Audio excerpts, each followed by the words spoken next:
समय के साथ साथ जुआ भी मॉडर्न और डिजिटल हो गया।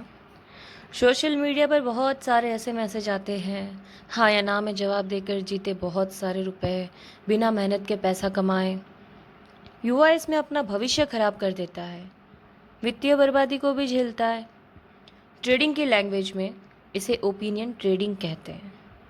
हाल ही में सेबी के द्वारा इसके लिए एक एडवाइजरी जारी की गई है। तो ओपिनियन ट्रेडिंग क्या होती है, इसका रेगुलेशन कैसे होता है, समाज में इसके क्या प्रभाव है, आज हम इस पर चर्चा करेंगे। 29 अप्रैल को ओपिनियन ट्रेडिंग को लेकर एक एडवाइजरी जारी की गई थी, जिसमें सेबी के द्वारा ये कहा गया कि सेबी इसे रेगुलेट नहीं करता है। जैसे शेयर मार्केट में शेयर्स को खरीदा और बेचा जाता है ना, ये इस तरह का कोई मार्केट नहीं है। हालांकि ऐसे बहुत सारे प्लेटफॉर्म्स हैं, जैसे प्रोबो, एमपीएल ओपिनियो, रियल 11, ड्रीम 11 आदि। जैसे प्रोबो के अंदर बताते हैं मैच को जीतना या नहीं जीतना, इसमें अपना जवाब दें, हाँ या ना में जवाब देकर जीते ढेर सारे रुपए। फिर युवा इसके अंदर जुआ या सट्टा भी लगा देता है। कानूनी तौर पर हम इसे प्योरली इलीगल नहीं कह सकते हैं, टेक्निकली ये इलीगल नहीं है, लेकिन एथिकली या मॉरली ये टोटली इलीगल या हम कह सकते हैं गलत है। जैसे ट्रेडिंग, स्टॉप लॉस, इन्वेस्टमेंट, ऐसे बहुत सारे शब्दों का ये प्रयोग करते हैं अपने प्लेटफॉर्म पे, स्टॉक एक्सचेंज जैसा पूरा शो करते हैं उसे। फिर युवा इसमें पैसा भी लगा देता है और फिर वो डूब जाता है। फिर जब वो कंप्लेन करता है तो कंपनी वाले कानून से बच जाते हैं। तो जो कंपनी वाले कानून से बचते हैं तो उसके पीछे क्या कारण है?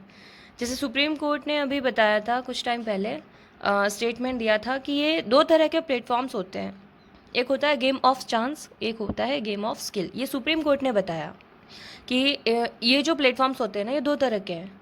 एक में क्या है, जैसे गेम ऑफ चांस है तो इसके अंदर बाई चांस आप जीत जाते हैं, इसमें किसी भी तरह की कोई स्किल नहीं है, इसमें आपको दिमाग का प्रयोग नहीं करना पड़ रहा है। और गेम ऑफ स्किल है तो इसमें आपको दिमाग भी लगाना पड़ेगा, इसमें आपकी स्किल्स जो है वो यूज़ होंगी। जैसे 3 पत्ती है तो वो प्योरली गेम ऑफ चांस है। जैसे रम्मी, ड्रीम 11, कसिनो, इनके अंदर आपका लक तो काम करता है, लेकिन कहीं ना कहीं स्किल्स भी काम करती है। ऐसा मतलब सुप्रीम कोर्ट ने जो स्टेटमेंट दिया था उसके अंदर ये सारी चीज़ें बताई गई थी।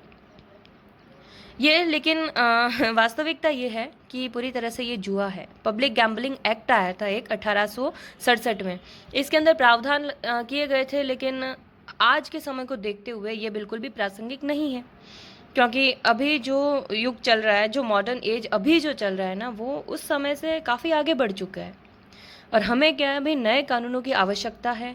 और गैम्बलिंग के लिए एक्ट जो है वो स्टेट गवर्नमेंट ने बना रखे हैं, उनका रेगुलेशन स्टेट गवर्नमेंट करती है।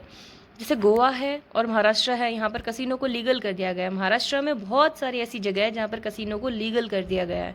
और हॉर्स रेसिंग है तो उसे भी स्किल्स के अंदर गिना जाता है, इसमें भी पैसे लगते हैं।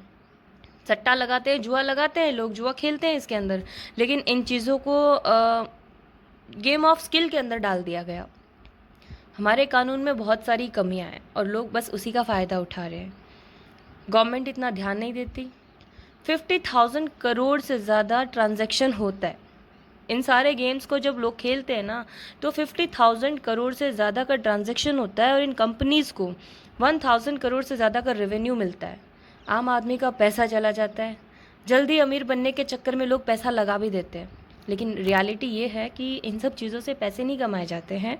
ये एक जुआ खेलने का तरीका है जिसमें व्यक्ति सिर्फ बर्बादी को झेलता है। और सेबी ने इसी के लिए एक कानून बनाया, उसके अंदर ये चीज़ें क्लैरिफाई किया इन चीज़ों को कि ये सारी चीज़ें सेबी की तरह रेगुलेट नहीं की जाती है। और इसके पीछे सबसे बड़ा कारण ही यही था कि ये सारी चीज़ें ठीक नहीं है, इसके अंदर व्यक्ति को केवल बर्बादी का सामना करना पड़ता है। हज़ारों लोग, लाखों लोग पैसा लगाते हैं और उनके सबके पैसे डूब जाते हैं।